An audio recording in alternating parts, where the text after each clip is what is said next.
ఇప్పుడు నీకు 10 ఏళ్ళు వచ్చాయి కాబట్టి మనం కొన్ని స్మాల్ రూల్స్ ఫాలో అవ్వాలి. ఎలాంటి రూల్స్ అమ్మా?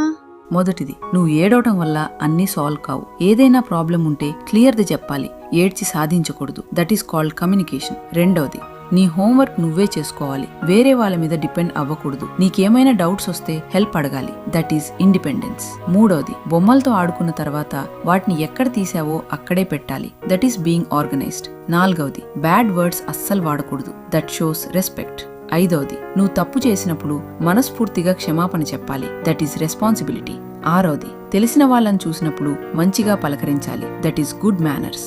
ఏడవది, ఇంటి పనుల్లో అమ్మా నాన్నలకు ఇష్టంగా హెల్ప్ చేయాలి. That is sharing. ఎనిమిదవది, నీకు ఏదైనా అర్థం కాకపోయినా లేదా డౌట్ వచ్చినా మౌనంగా ఉండకుండా వెంటనే అడిగి తెలుసుకోవాలి. That is honesty. తొమ్మిదవది, కారణం లేకుండా కోప్పడ్డం, చిరాకు పడ్డం చెయ్యకూడదు. నీ ఎమోషన్స్ ని కంట్రోల్లో ఉంచుకోవాలి.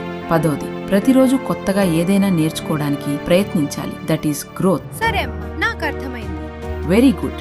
ఇవాళ ఈ రూల్స్ స్ట్రిక్ట్ గా అనిపించొచ్చు, కానీ రేపు మీ పిల్లల భవిష్యత్తుకు ఇవి చాలా అవసరం. బాల్యంలో నేర్పే క్రమశిక్షణే జీవితంలో బలంగా